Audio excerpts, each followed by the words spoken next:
Ladies and gentlemen, people of the internet, welcome back to yet another episode of Crypto Over Coffee. I hope you're doing well today. And if you're new here, every Saturday we break down the latest news and the hottest topics in the world of technology and cryptocurrency over a cup of delicious coffee, which today is by Peixoto Roasters. Very good coffee. And that being said, in today's episode, I'm talking about the worst possible case scenario for Bitcoin and crypto and how likely that scenario is to materialize, our usual 404 Logic Not Found segment, and more. So make sure you stick around for all the updates we have in store today. And I am glad to be back after a much needed mental health break to just recharge a little bit. Now remember, if you like crypto, please do subscribe to the YouTube channel and hit the bell notification button if you like to watch the show. If you like to listen to the show, follow the podcast on your platform of choice, and you get a heads up whenever I post new episodes of Crypto Over Coffee. And better yet, if you are a subscriber and you leave a comment on the YouTube video, you will automatically be entered to win a random draw for a Keystone Pro hardware wallet each week, which is a great wallet by one of my good friends and great companies, Keystone. Now, finally, just a friendly reminder that I make every single week. Make sure that you are aware of scammers that are across all social media platforms. They're pretending to be me. They're asking for money. They're asking for personal info. So just remember, I will not reach out to you. I'm not going to ask you for money. And if you get a comment or a message from someone that asks you to contact me on WhatsApp or Telegram or pay me for something, it isn't me. Report it, block them, be safe out there. Now, the title of the video may be taken at face value in that we are talking about the worst case scenario for Bitcoin. And of course, as you know, crypto in general, because crypto follows Bitcoin. But I want to share with you what that worst case scenario is and how likely it is to materialize, and then address the other end of the spectrum, the more positive scenario. Now, again, this is not a prediction. This is what I do. This is the way I plan my portfolio moves. I outline, on paper or in my mind, the best and worst case scenarios, and I ascribe some probability to both of them as to which is more likely, and then I make my moves accordingly in terms of how I allocate my portfolio and where I move my money. So here's the deal. The worst case scenario for Bitcoin is this. In light of the absolutely despicable war that Russia has waged on Ukraine, the US and other Western countries, in Europe for example, have imposed significant sanctions that bar Russia, and particularly Russian elites or oligarchs, from using the banking systems, US dollars, as well as transacting with any US person, company, or allowing them to own US property. That's all gone, right? Etc., among other things. Essentially, sanctions are a mechanism to force Russia into economic collapse so they will stop this war. Now, I'll pause here to say that crypto prices, really equities in general, could not matter less in comparison to what's going on in Ukraine right now. It's horrendous. Lives are more important, and I truly hope it ends expeditiously. That being said, in light of sanctions that have tanked the Russian economy, and frankly, the economies that rely on Russia's as well, Russian president and resident psychopath Vladimir Putin has played up rhetoric around nuclear intervention in response to the sanctions and interference from the West. Furthermore, reports and sound bites have swirled about Bitcoin and crypto being used by sanctioned Russian entities to circumvent those sanctions, which is very, very bad for Bitcoin and crypto. That is really what predicates the worst case scenario right there.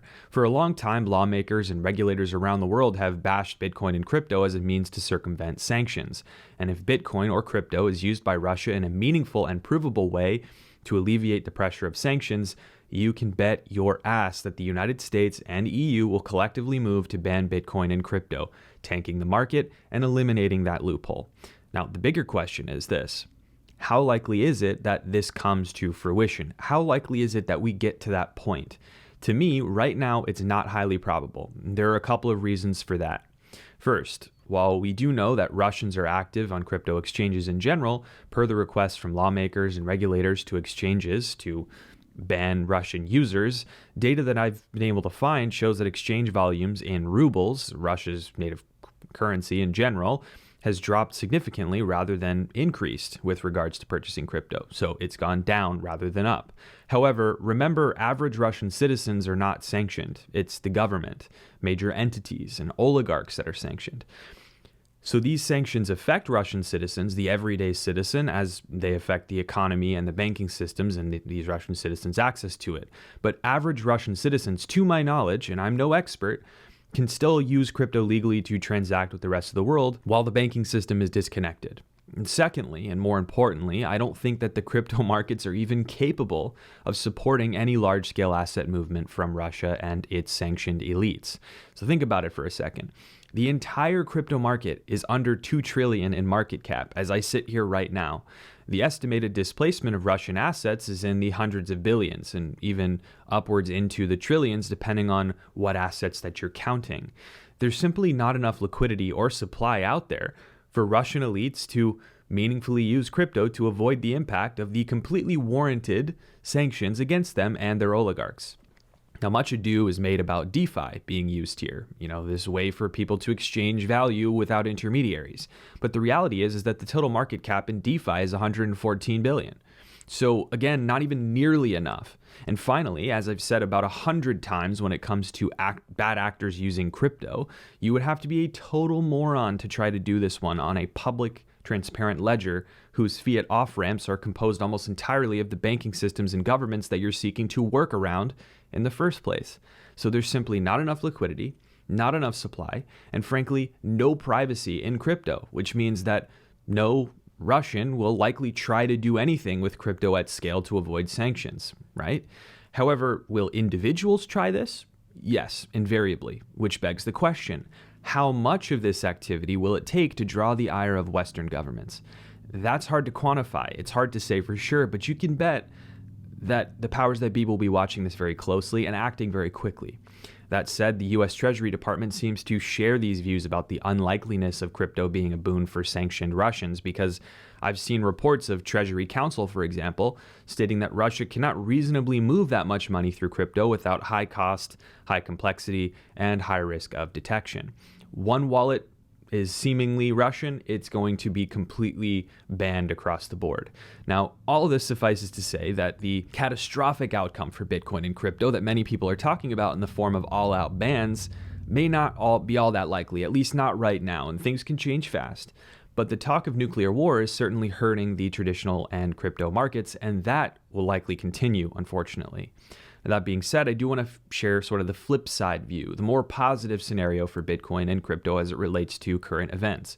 First of all, I do want to draw attention to the fact that, according to reports, over $50 million worth of crypto has been donated to Ukraine, and that number is likely going to grow, which is something that I think speaks volumes about the positive side of this space and how much people want to, in a borderless way, help each other. But beyond that, if you look at the economic uncertainty in the Western world, as well as it relates to sort of this space, this changes the whole landscape for the economy, this war. And I speculate that conversations of both the size and frequency of rate hikes by the US Federal Reserve will be shifting, given the economic uncertainty around war and the need to maintain stability in the economy and not throw everything into a full-on recession. As of now, it looks like rate hikes are still on the table, and that's the case, but it may not remain the case. If rate hikes are called off or even mitigated partially, it could have a positive effect on the markets. Why? Because I believe that significant rate hikes multiple times this year have already been priced into the markets across the board. And so even a small step away from that aggressive plan for rate hikes could be a positive thing for the price of cryptocurrency and equities. And here's the only caveat that I'll point to. I still believe that we will see a rate hike in the near future. And I think Jerome Powell has made that very clear, and we may see more after that. So this potential upside, I guess, is likely smaller rather than larger. Given the uncertainty in the world, and as a result in the markets, I'm being very cautious as I navigate these waters. I'm heavily invested in my longest term holds, and I'm diversified across a variety of other assets like precious metals, wine on VinoVest, real estate, and things like that. And so this is what I've been doing to prepare for the unknowns of fighting inflation and war in the East and all sorts of things. Most importantly, I want to restate my unwavering support for the Ukrainian people and wish them safety and security during this tragic time. I wish there was more that people could do to help. Now, shifting gears from the heavier topics, I don't want to spend too much time there. I do want to draw attention to one of the biggest things that has landed in the Cosmos ecosystem for a long time, and that is Juno. In a nutshell, Juno is a sister hub to the core Cosmos hub, which seeks to provide a scalable, high-performance smart contract platform on which developers can build powerful, decentralized applications. Juno natively incorporates the CosmWasm or Cosm WebAssembly smart contract framework and the Inter-Blockchain Communication, or IBC protocol, letting developers build interoperable decentralized applications on Juno. And this invariably then alleviates a lot of the smart contract load from the core Cosmos hub, which is sort of the center of the Cosmos universe today. Juno has the potential to be one of the go-to places for DeFi in particular, with all the tools in place to build killer DeFi applications that cross the span of many purpose-built blockchain network zones in Cosmos using IBC. Now, the first of those projects is, of course, the native Juno swap DEX, which has seen success in its own right. And it seems that that trend will continue as more and more projects are built in the space and bring liquidity into the picture. In fact, at the time of recording, Juno had recently blown through its all-time high on the back of this growth and several high-profile airdrops of Cosmos project tokens. Now, I'm not telling you to invest here at all-time highs. That is not the case. Let that be very clear. But I'm saying that you need to get into researching Juno and the projects that are launching there so that you can stay abreast of all the cool stuff that's going on in Cosmos, because it is one to follow for both new and existing Cosmos fans out there. Now, as you know, I am personally a long-term Cosmos Atom investor, and it's one of the assets that I hold in one of the most critical cogs of my crypto investing plan, my crypto individual retirement account, or IRA, from iTrustCapital, and they are one of the sponsors of my channel. Now, the pre-tax IRA that I have with iTrustCapital allows me to trade crypto in a tax-advantaged manner, meaning I don't accrue capital gains or losses in the process of trading crypto, letting me make crypto moves without worrying about each individual trade's tax implications.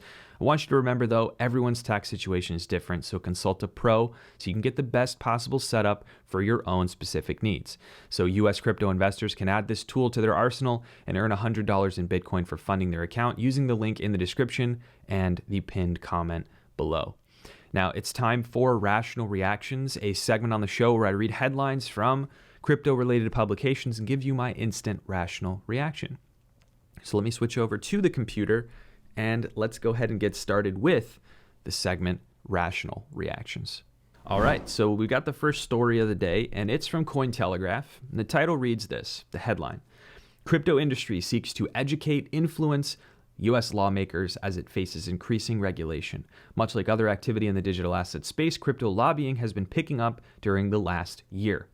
Now, this is not only 100% true, but this is also something I want to draw attention to. The focus is not on acting like anarchic children and saying, oh, well, you can't regulate us because it's not nice or it's not fair and that's not your right.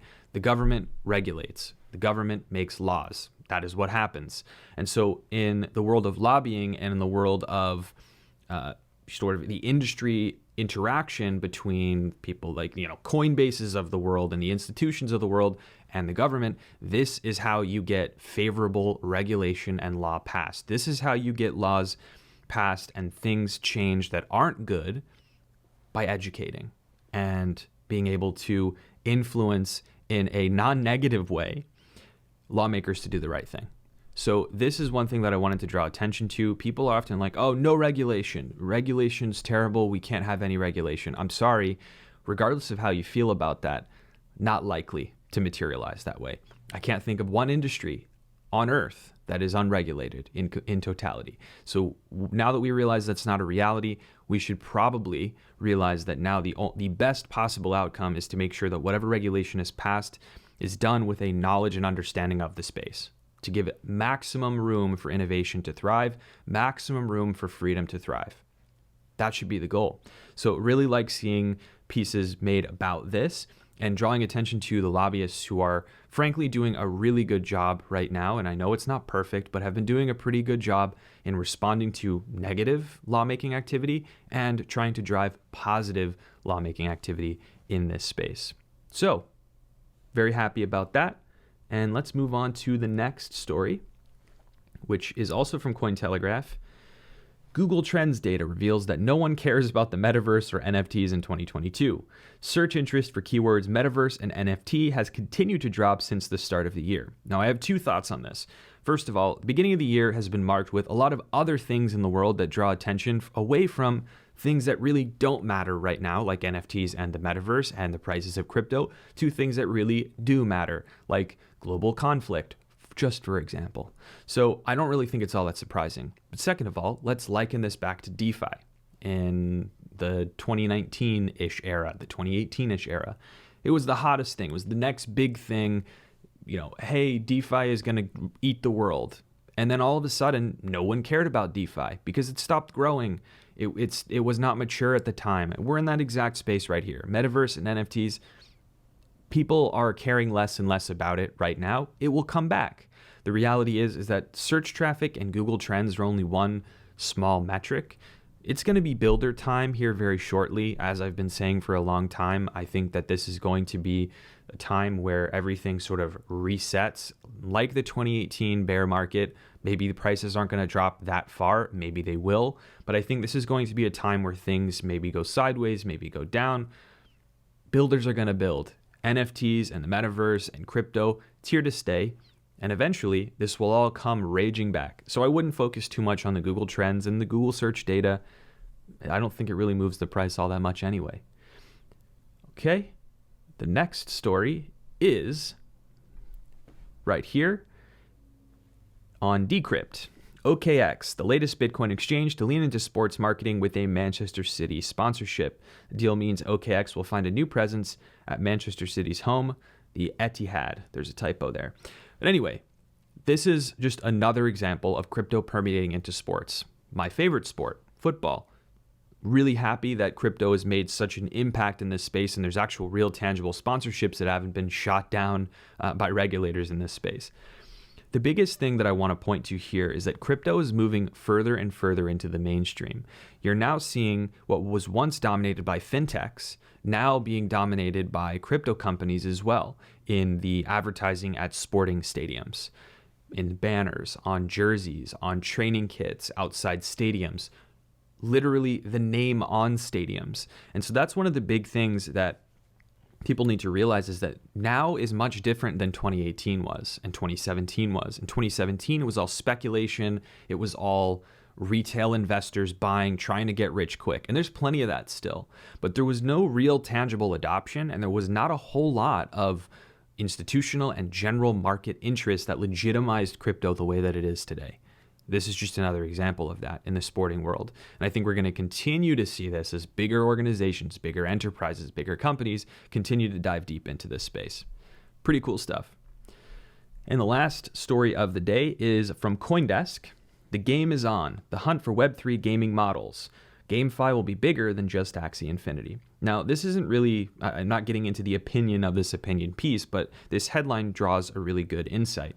The hunt for Web3 gaming models in terms of tokenomics, in terms of how you play and play to earn and earning within a game through actions where you're creating value, there's all sorts of things going on right now. But I think what often is forgotten is the number one important thing, which is that you have a fun game that people want to play. Because when a game is a job, it's no longer a game. That's why, YouTube itself, it's no longer fun when it is the only way that you can feed your family. And if the algorithm robots aren't giving you views, then you can't eat. That's not fun anymore. So this is fun because I don't have to worry about putting food on the table. Same with gaming. If gaming in the game is fun, people will play whether or not they earn any money doing it and whether or not the items can be ownable in the game. So play to earn and NFTs and ownership should be built on top of an already fun game and already on top of a fantastic experience where people want to play the game, where they don't care about that other stuff, but they're happy that it's there. So it's not an afterthought, but it's tactfully designed into an already fun game where the experience is put first. So I don't know what the opinion is because I'm reading the headlines. As I promised you, it's rational reactions. I'm reacting to the headline.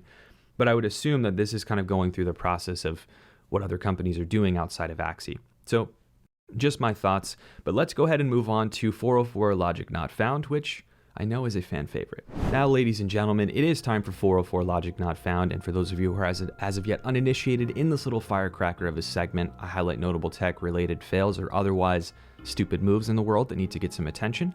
Speaking of attention, if you want to help this episode of Crypto Over Coffee get some attention, it really helps.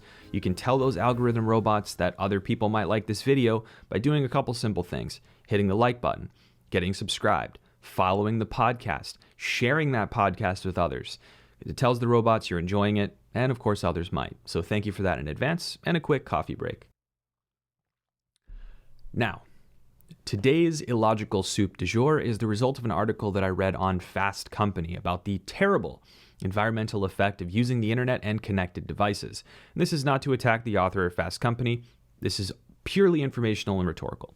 In fact, if we follow the logic in this piece, you yourself are committing a cardinal sin towards the environment by watching or listening to this episode of Crypto Over Coffee, especially if you're watching it in 4K. How dare you?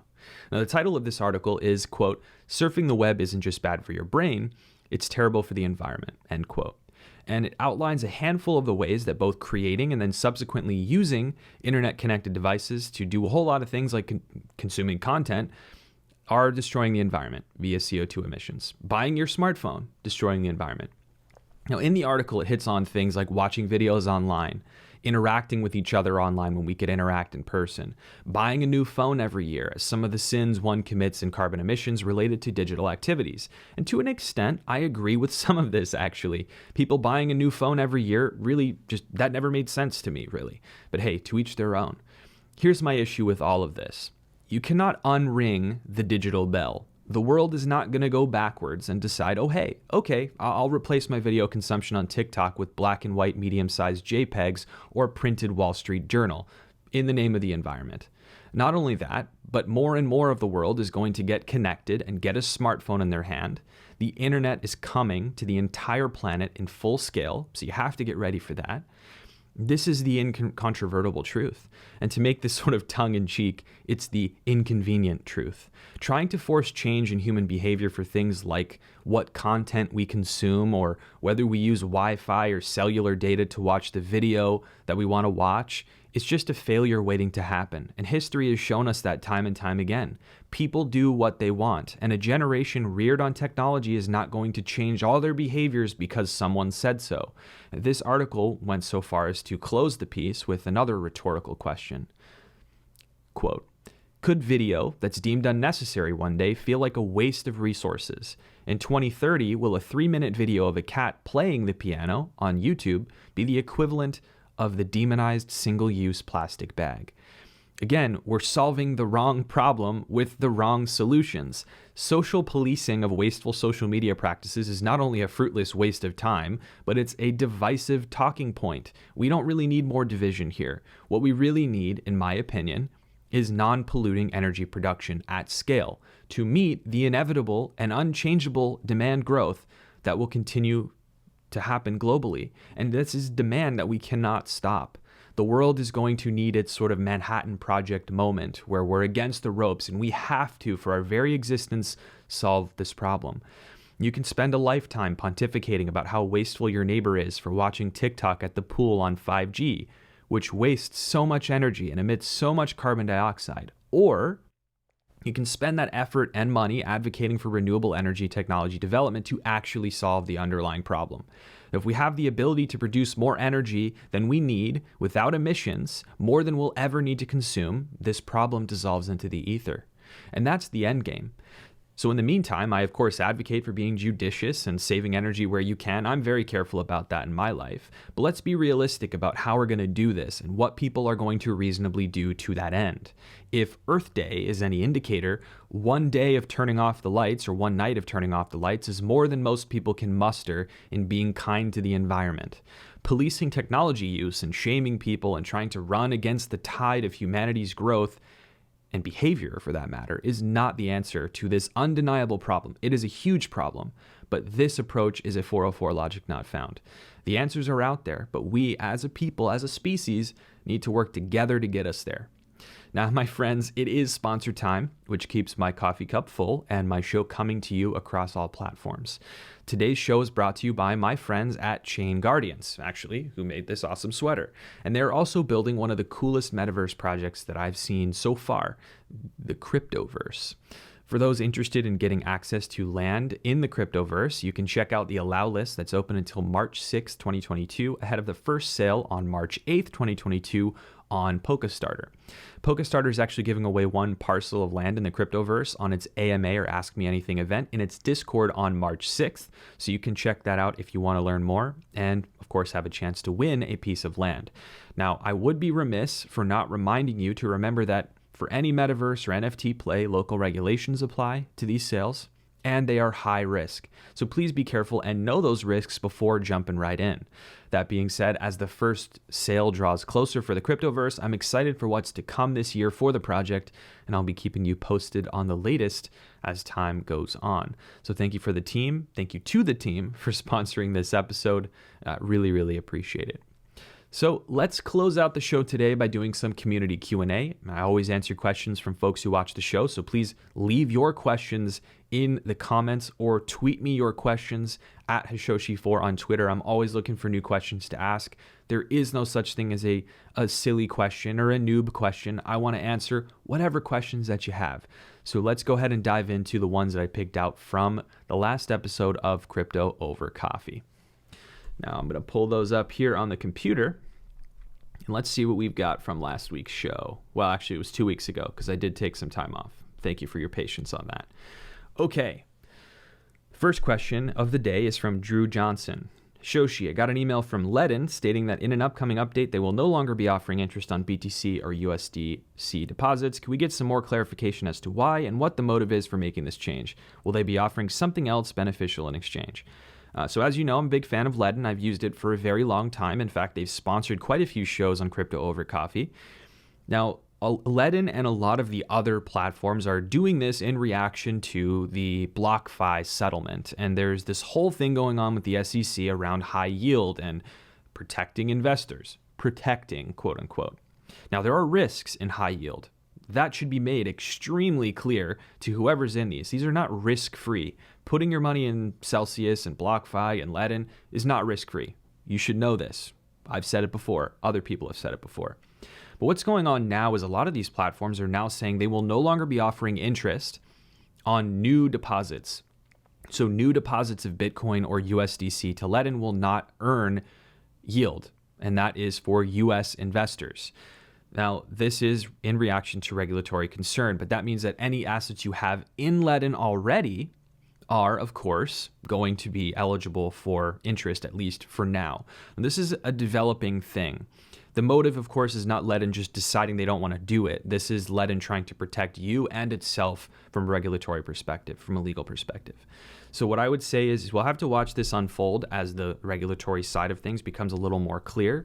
And I would say that you are also going to see more and more of these platforms making this same move. BlockFi users have already seen this as part of that settlement with the SEC. So we're going to have to see how this goes. But the biggest thing is that if you want to now move away from these platforms, that's perfectly fine. Just make sure you cover off all of your tax obligations. And of course, know that if you move your assets out, you will then subsequently not be able to earn interest on the cryptocurrency you have or you move back in, right? So once you leave, you can't come back and earn interest. You're out of luck, okay? Making that clear. So thanks for asking this question.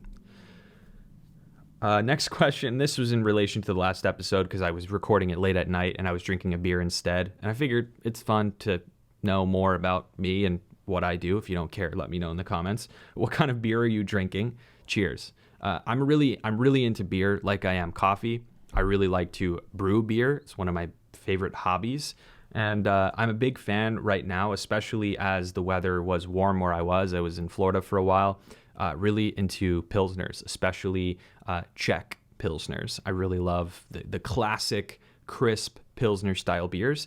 But of course, there are all sorts of other beers that I like. Kolsch, tons of beer. So what beer do you like if you drink beer? Let me know in the comments. And the last question here is from Tom Cryptoman.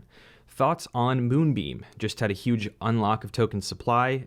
Unlock of token supply doubled. Price dropped 50% in one day. Good time to buy dip. So I know this wasn't a question with a question mark, but it's sort of a statement. Now, Moonbeam is one of those platforms in the Polkadot space that I think is one with extreme potential. It's a smart contract platform. It's a place where things are going to be built inevitably. And so what I would say is that if you're looking to buy into the Polkadot ecosystem, you should be looking at things like Moonbeam. And of course, you should not be looking to buy things at all-time highs. So I'm not saying that, hey, it's a guaranteed win in investment. What I'm saying is that if you're looking at Moonbeam, you're looking at events like this where you have supply doubling. I guess you could call it like demand shock. Basically, people who hold the token are now more diluted. Price drops quickly. Maybe that is a time for entry if you're interested in going that route. So in a sense, what Tom's saying here kind of makes sense. For me, I am a big fan of Moonbeam. So my thoughts are that I already have quite a bit of investment in this space in Polkadot because I'm a huge fan of Polkadot. And so, of course, I'm looking at a bunch of the Polkadot, Kusama universe for opportunities to get into the space. So that's what I'm thinking. Tons of other parachains, which are sort of the purpose-built blockchains in the Polkadot ecosystem that are very interesting. I'm a big fan of Efinity, for example. Akala is another one. There's tons of options. Manta is another. So yeah, I would say just be very, very careful right now because we are in very uncertain times from the price of crypto for the markets, for regulatory side as well. So just please be careful. Don't invest kids' college funds, money you need to eat or pay your rent or pay your mortgage. Just please be careful. But if you do that, look for the opportunities in what you have high conviction in, what solves a problem, what makes sense for you down the line long term. So that's going to do it for today's episode of Crypto Over Coffee. I'm getting back into the swing of things, working on a bunch of other pieces of content for you that are going to come out in the next couple weeks. It might take me a little while to get ramped up because I don't have a backlog of content ready to be posted. So I'm going to have to create a bunch of stuff from scratch. Thank you so much for always supporting me. Thanks for supporting each other. Leave the comments that you have or questions that you have in the comments section or tweet me at Hashoshi4. And most of all, please hope you and your family have a wonderful week ahead.